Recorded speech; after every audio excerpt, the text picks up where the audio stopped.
नमस्कार प्यारे साथियों। मैं देख रहा हूँ आप लोगों ने मेरी वीडियो को बहुत शेयर किया है। मैं आपसे अत्यंत प्रसन्न हूँ और इसी प्रकार मेरी वीडियो को ज़्यादा से ज़्यादा आप लोग शेयर करने की कोशिश करें, जिससे क्या है हमें मोटिवेशन मिलता है। अगर हमें मोटिवेशन मिलेगा तो हम आपको बेस्ट से बेस्ट कंटेंट देने की कोशिश करेंगे।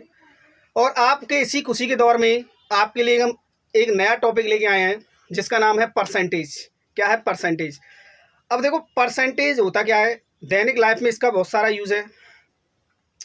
मार्केट जाओ तो परसेंटेज में डिस्काउंट मिलता है, आपको पता होगा। एमआरपी पर जो मैंने बताया था उसके बारे में, कहीं पर भी जहाँ पर भी आप जाते हो, जो भी सेल करते हो, वहाँ पर क्या परसेंटेज का यूज़ आपको देखने को मिल ही जाता है।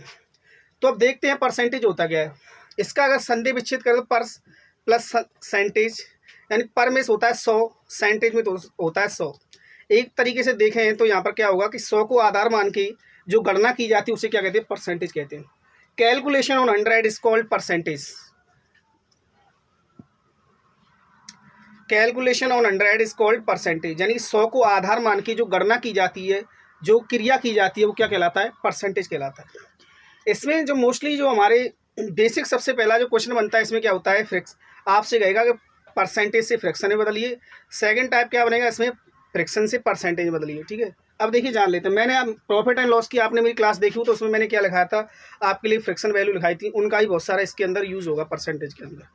अब मैं इसमें 3 चीज़ें बताने जा रहा हूँ, उन 3 चीज़ों को नोट कर लेना। वो 3 चीज़ें कौन कौन सी है। हमारी जो परसेंटेज होती है वो कभी नंबर पर डिपेंड नहीं करती है, वो डिपेंड करती है किस पर, रेशियो पर। हालांकि मैं इस चीज़ को सिद्ध करूँगा आपके लिए किस प्रकार से होती है। ठीक है, और हमारा जो नंबर होता है वो इनिशियल स्टेट में 100% होता है। ठीक है, जान लेते हैं वो कैसे।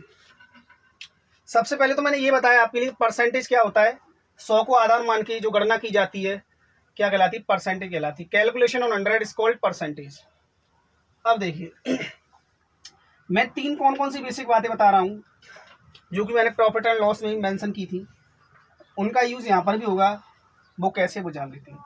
देखिए मैं बता रहा हूँ यहाँ पर जो परसेंटेज है हमारी वो नंबर पर डिपेंड नहीं करती, नंबर पर डिपेंड नहीं करती। ठीक है, परसेंटेज जो डिपेंड करती है वो किस पर डिपेंड करती है, रेशियो पर डिपेंड करती है।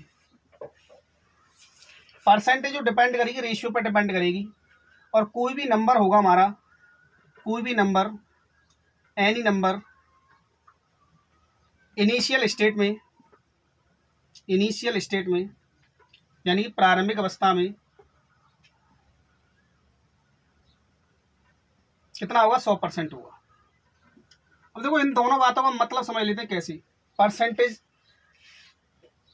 नंबर पर डिपेंड क्यों नहीं करता, रेशियो पर डिपेंड कैसे करता है, वो जान लेते हैं। देखिए मैंने यहाँ पर लिखा 3/5, ठीक, और मैंने यहाँ पर लिख दिया 12/20, और मैंने लिख दिया यहाँ पर 15/25। और मैं आपसे कहूँ कि इनको क्या है, आपको परसेंटेज में बदलना है, तो आप परसेंटेज में कैसे बदलोगे, 100 का मल्टीप्लाई करके बदलोगे। हमेशा ध्यान रखना, जब हमारी फ्रैक्शन ले रखी होती है तो फ्रैक्शन को जब हम परसेंटेज में बदलते हैं तो 100 का मल्टीप्लाई किया जाता है। ठीक है, तो हमने देखा यहाँ पर क्या है, मैंने इसमें 100 से मल्टीप्लाई किया, इसमें भी 100 से मल्टीप्लाई कर दिया, इसमें भी 100 से मल्टीप्लाई कर दिया। ठीक है, अब मैंने यहाँ पर देखा तो ये कितना हो रहा है, 60%। यहाँ पर देखा ये भी 60% हो रहा है, और यहाँ पर देखा तो ये भी 60%। तो मैंने यहाँ पर एक चीज़ क्या देखी कि हमारा जो नंबर दिख रहा है हमें, देखो नंबर हमारे चेंज हो गए। यहाँ पर ये 3/5 है, 12/20 है, 15/25 है। तो नंबर चेंज होने से परसेंटेज पर कोई प्रभाव पड़ा, नहीं प्रभाव पड़ा। तो यहाँ पर हमें बेसिक लाइन क्या ध्यान रखनी है, हमें हमेशा ये ध्यान रखना है कि हमारी जो परसेंटेज होती है वो नंबर पर डिपेंड नहीं करती, किस पर डिपेंड करती है, रेशियो पर डिपेंड करती है। अगर मैं इसका रेशियो लेता तो ये भी 3/5 होता, ये भी 3/5 होता। तो पहली लाइन हमारी क्या सिद्ध होगी कि जो परसेंटेज होती है वो किस पर डिपेंड नहीं करती, नंबर पर डिपेंड नहीं करती, किस पर डिपेंड करती है, रेशियो पर डिपेंड करती है। और ये चीज़ मैं पहले ही बता चुका था आपको कि जो एनी नंबर होता है इनिशियल स्टेट में क्या कितना होता है, 100% होता है। चलिए मैं उम्मीद करता हूँ ये बेसिक चीज़ आपकी समझ में आ गई होगी।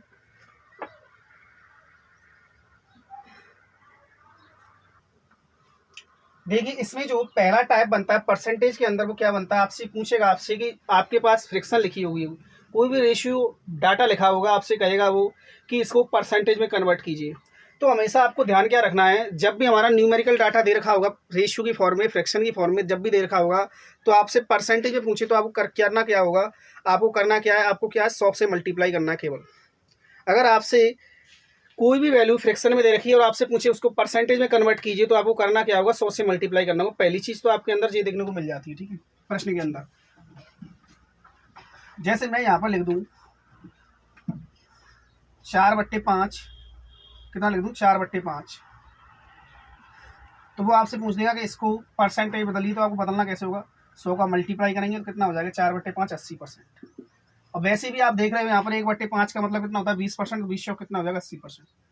यहाँ पर लिख सकता है वो 3/8, जब 100 से मल्टीप्लाई करोगे कितना होगा 37.5%। इस प्रकार के छोटे छोटे क्वेश्चंस आपके लिए बेसिक प्रकार के वो बना सकता है। मैं उम्मीद करता हूँ ये चीज़ आपकी समझ में आ गई होगी। जब फ्रैक्शन से आपके लिए परसेंटेज में कन्वर्ट करवाए तो आपको क्या करना है, केवल 100 से मल्टीप्लाई करना है। केवल एक चीज़ ध्यान रखनी है यहाँ पर, अगर वो इसी लाइन को आपसे पूछे वो कि हमें इसको फ्रैक्शन में बदलना है, फ्रैक्शन में कैसे बदलेंगे हम, यहाँ पर लिख देते हैं हम convert to percentage and fraction, ठीक है, फ्रैक्शन में ही पूछ सकता है, ठीक है। परसेंटेज को दी, अगर परसेंटेज दे रखी है आपके लिए, आपसे पूछ सकता है वो फ्रैक्शन में कैसे बदलना है, तो फ्रैक्शन में क्या करना है आपको 100 से डिवाइड करना है बस। परसेंटेज 100 से मल्टीप्लाई कर देंगे तो कितना आएगा 4/5। जो भी परसेंटेज दे रखी होगी कैलकुलेट करने पर क्या होगा, हमें 100 से डिवाइड करना है, वो क्या कहलाएगी हमारी फ्रैक्शन में बदल जाएगी। इसी प्रकार के 2 बेसिक क्वेश्चन बनते हैं इसके अंदर, और कुछ नहीं है इसके अंदर। परसेंटेज के अंदर पहली चीज़ तो यही बनती है। चलिए बेसिक क्वेश्चन और क्या बन सकता है इसके अंदर, बहुत सरलीकरण की फॉर्म में आपके लिए इस प्रकार से क्वेश्चन को बनाकर दे देगा। क्वेश्चन क्या बन सकता है देखिए, बहुत बेसिक क्वेश्चन है ये देखा है 1260 का 33 सही 1/3% प्लस 755 का 80% कितना हुआ, ठीक है। अब देखिए 1260 इंटू का जो मतलब होता है हमारा वो क्या होता है, गुणा से मतलब होता है, ठीक है। और 33 सही 1/3% का मतलब कितना होता है 1/3 प्लस इसको 755 है ये, 80% का मतलब कितना होता है 4/5। अगर आपको नहीं पता है तो 80/100 करके ब्रेक कर लेना इसको, ठीक है। इसको मैं इससे कैंसिल आउट करूंगा तो कितनी बार कटेगा ये 420 बार। इसको इससे कैंसिल आउट करूंगा तो कितनी बार कटेगा ये 151 बार। कितनी बार कटेगा 151 बार। इसका इसके साथ अब देखो इसका इसके साथ मल्टीप्लाई होगा तो 420, और इसका इसके साथ मल्टीप्लाई होगा तो कितना हो जाएगा ये 604। जब इन दोनों को आप ऐड करोगे तो कितना हो जाएगा ये 1024। इस प्रकार के बुक्स के अंदर आपकी बहुत सारे प्रश्न दे रखे हैं। मैं इस प्रकार के छोटे छोटे क्वेश्चंस को ज़्यादा नहीं करा रहा हूँ, आप इस प्रकार के क्वेश्चंस को कर सकते हैं आपकी बुक्स के अंदर, ठीक है।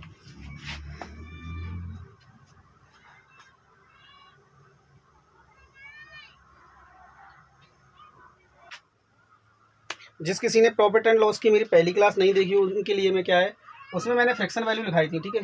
उनको मैं दोबारा रिपीट करा देता हूँ एक बार। देखो मैंने लिखाया था जो एक होता है वो कितने बराबर होता है 100%, 1/2 होता है 50%, 1/3 होता है 33 सही 1/3%, और 1/4 होता है 25%, 1/5 होता है 20%, 1/6 होता है 16 सही 2/3%, और 1/7 होता है हमारा 14 सही 2/7%, 1/8 होता है हमारा 12.5%, 1/9 होता है 11 से 1/9%, 1/10 होता है 10%, और 1/11 होता है 9 से 1/11%, 1/12 होता है 8 से 1/3%, 1/13 होता है 7 से 9/13%, 1/14 होता है 7 से 1/7%, 1/15 होता है हमारा 6 से 2/3%। ठीक, और मैंने ये भी लिखाया था यहाँ पर कि 3/8 होता है हमारा 37.5%। 3/8 कितना होता है 37.5%, ठीक है। 37.5% कितना होता है 3/8। 5/6 होता है हमारा 83.33%।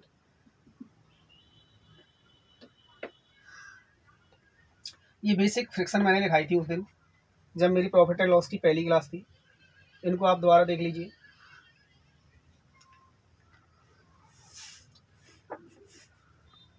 इनसे आपको क्या क्वेश्चन करने में हेल्प मिलेगी, ये आपको मेमोराइज होंगी, आपको याद होंगी ये।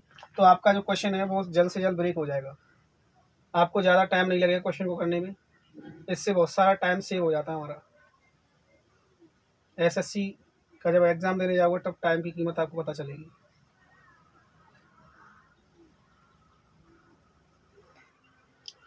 देखिए बेसिक क्वेश्चन और क्या बन सकता है इसके अंदर।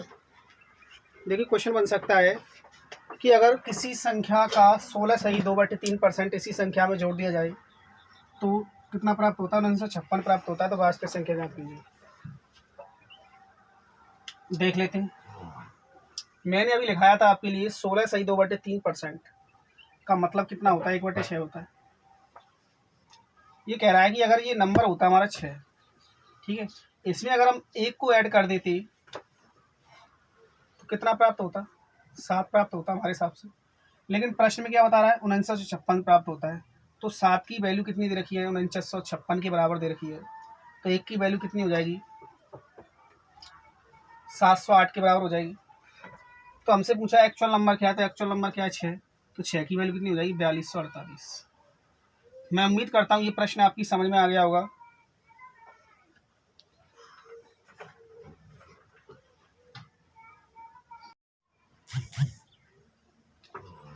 देखो नेक्स्ट क्वेश्चन देख लेते हैं इसी प्रकार का। चलिए नेक्स्ट क्वेश्चन देखते हैं इसी प्रकार का। प्रश्न क्या है हमारा कि अगर किसी संख्या का 6 सही 2/3% इसी संख्या से घटा दिया जाए तो 5670 बनता है। तो वास्तविक संख्या क्या है? चलिए इसी प्रकार का एक और बेसिक क्वेश्चन देख लेते हैं। प्रश्न क्या है हमारा कि अगर किसी संख्या का 6 सही 2/3% इसी संख्या से घटा दिया जाए तो 5670 बन जाता है। तो वास्तविक संख्या बतानी है हमें, ठीक है। अब देखिए यहाँ पर 6 सही 2/3% का मतलब कितना होता है? 1/15। इस लाइन का मतलब क्या है? अगर हमारी 15 एक्चुअल संख्या है, इसमें से 1 को हम घटा दें तो कितना बच रहा है? 14 हमारे हिसाब से। लेकिन प्रश्न में बता रहा है कितना? 5670। तो हमारे 14 की वैल्यू कितनी दे रखी? 5670। तो 1 की वैल्यू कितनी दे रखी होगी? 405। हमें निकालनी है एक्चुअल संख्या। तो 15 की वैल्यू कितनी हो जाएगी हमारी? 6075। मैं उम्मीद करता हूँ ये प्रश्न आपकी समझ में आ गया होगा। इसी प्रकार का एक और बेसिक क्वेश्चन अभी हम देखने को जा रहे हैं।